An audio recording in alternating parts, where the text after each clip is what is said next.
The walls of Great Zimbabwe were built without mortar.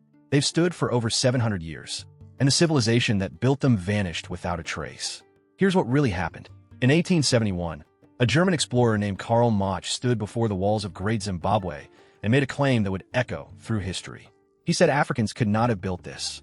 He insisted it was the work of a lost white civilization, perhaps the Phoenicians, perhaps the Egyptians, but certainly not Africans. Mach was not alone. For decades, European explorers and colonial officials refused to accept that black Africans could have built such a sophisticated civilization. They ignored the evidence. They fabricated alternative theories, and they systematically erased the truth. The walls they refused to accept are extraordinary. The great enclosure stands 36 feet high and 15 feet thick in places. The stones were cut and shaped without mortar, a technique so precise that a blade cannot be inserted between them. And here's the truth that Mach refused to see.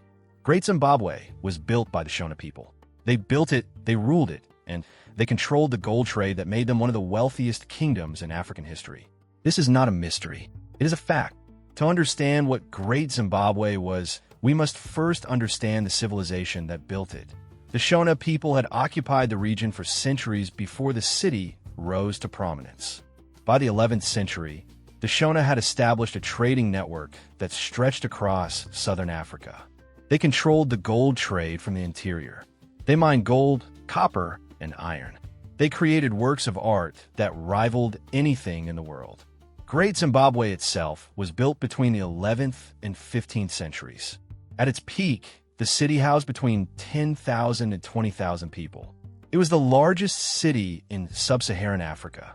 But here is the remarkable truth. The gold of Great Zimbabwe didn't just go south to the Indian Ocean. It went east. It went to China. European explorers found Chinese porcelain and Persian glass beads at the ruins. Great Zimbabwe was not an isolated kingdom. It was part of a global trade network stretching from Africa to China. The trade routes of Great Zimbabwe are a testament to the kingdom's power. Gold was carried by Swahili traders along the Indian Ocean coast.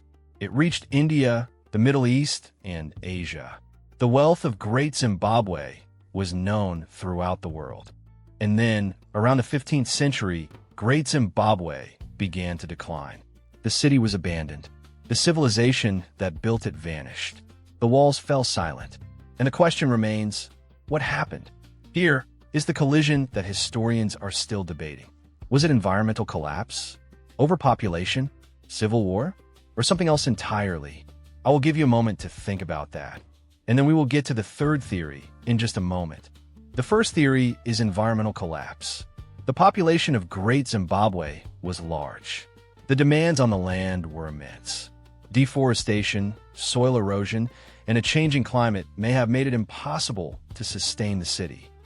But some historians argue that the environmental evidence is not conclusive. They point to other factors: overpopulation, political instability, and the decline of trade routes. And then there is a third theory. As the gold trade shifted, the kingdom of Matapa rose to the north. The center of power moved. The people of Great Zimbabwe simply migrated to a new location. The city was not destroyed, it was repurposed. So here is the truth we cannot escape. The civilization did not vanish in the way we might imagine. The people did not disappear. They simply moved. Their culture continued. They became the Matapa Kingdom and, eventually, the Shona people of today. Great Zimbabwe is not just an archaeological site. It is a symbol. It is a symbol of African achievement, of African ingenuity, and of African resilience. Today, Great Zimbabwe is the national symbol of Zimbabwe. It appears on the country's coat of arms and on its flag. It is a reminder of the civilization that thrived before colonialism. The walls of Great Zimbabwe still stand. They have outlasted the explorers who tried to erase their history. They have outlasted the colonial officials who dismissed African achievement. And they will continue to stand as a testament to African civilization. The story of Great Zimbabwe forces us to rewrite the history of Africa. It reminds us that Africa was not a passive recipient of civilization. It was a creator of civilization. The walls of Great Zimbabwe were built without mortar. They've stood for over 700 years. The civilization that built them did not vanish. It continued. It lives on in the people of Zimbabwe today. The next time you hear someone claim that Africa has no history, think of Great Zimbabwe. Think of the walls. Think of the gold. Think of the civilization that refused to be erased. Subscribe to Golden Empire Tales for more stories of Africa's legendary kingdoms.